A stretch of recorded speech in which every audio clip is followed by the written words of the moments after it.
இன்றைக்கி morning breakfast வெங்காயம் தக்காளி துவையல் இப்போ வதக்க போகிறேன். அடுத்தது கோதுமை ரவா தோசை. எண்ணெய் காஞ்சிருச்சு. கடுகு, இப்போ உளுந்து காஞ்ச மிளகாய் வச்சுருக்கேன். கடுகு பொரிஞ்ச உடனே உளுந்தும் காஞ்ச மிளகாயும் போட்டாச்சு. கூடவே கொஞ்சம் பெருங்காயம். இது இருந்தால் தான் அந்த இது நல்லாயிருக்கும். இப்போ கையோடு அதில் வெங்காயத்தை போட்டு ஆப்பா மிளகா சூப்பராக வெடிக்குது, பட்டாசு மாதிரி. அவ்வளோதான். இப்போ இது எல்லா வெங்காயத்தையும் போட்டு வதக்கிட்டு பார்க்கலாம்.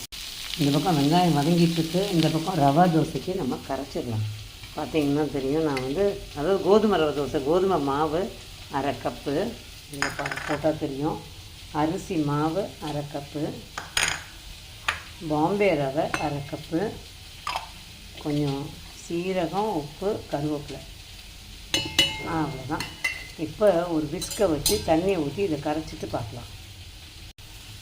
இந்த மாதிரி கரைச்சிக்கிட்டே இருக்கணும். தண்ணி கொஞ்சம் ஊற்றி தண்ணியாக கரைக்கணும். இப்போ பாருங்கள், நல்லா இந்த அளவுக்கு தண்ணியாக இருக்கணும். இப்போ அந்த சட்னி அரைச்சதுக்கப்புறம் நம்ம ஊற்றும் போது லேசாக திரும்பவும் இந்த ரவெல்லாம் தண்ணியை இழுத்துக்கும். அதனால் நான் என்ன பண்ணுவேன், திரும்ப கொஞ்சம் தண்ணியை ஊற்றிடுவேன். ஊற்றிட்டு இந்த தோசை ஊற்றும் போது பார்க்கலாம். வெங்காயம் வதங்கிடுச்சு பாருங்கள். அதாவது இந்த வதங்கிறது நல்ல ஒரு வாசனை கொடுக்கணும். அந்த மாதிரி ஒரு ஸ்டேஜ் வரைக்கும் வதங்கணும். அடுத்தது பார்த்திங்கன்னா தெரியும், உப்பு, கருவேப்பிலை, புளி ஒரு கொலை, தக்காளி. 2 வெங்காயம்னா 4 தக்காளி. இப்போ டீயை குறைச்சி வச்சுட்டு நல்லா வதக்கிட்டு ஆற வச்சு அரைச்சிட்டு பார்க்கலாம். இந்த பக்கம் நான் கடுகு, உளுத்தம்பருப்பு, கருவேப்பிலை தாளித்து வச்சுருக்கேன் இந்த சட்னிக்கு. இது நல்லா குழஞ்சி தக்காளி வெந்ததுக்கப்புறமா ஆற வச்சு அரைச்சிட்டு தோசை ஊற்றும்போது பார்க்கலாம். இதை காமிக்கலாமேன்னு இது நல்லா குழஞ்சி வதங்கிருச்சு பாருங்கள். இப்போ இதை ஆற வச்சு அரைச்சிடலாம். இப்போ சட்னியை அரைச்சாச்சு, எடுத்து வச்சிட்ருக்குறாங்க. கல் நல்லா காஞ்சிருக்கணும் ரவா தோசைக்கு. பார்த்திங்கன்னா தெரியும்.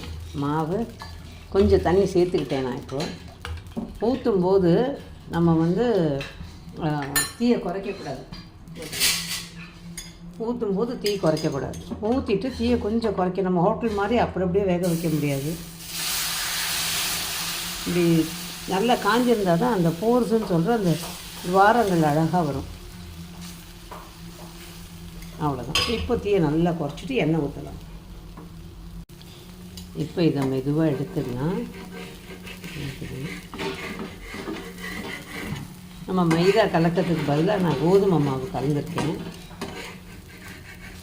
எடுத்துகிட்டு பார்க்கலாம்.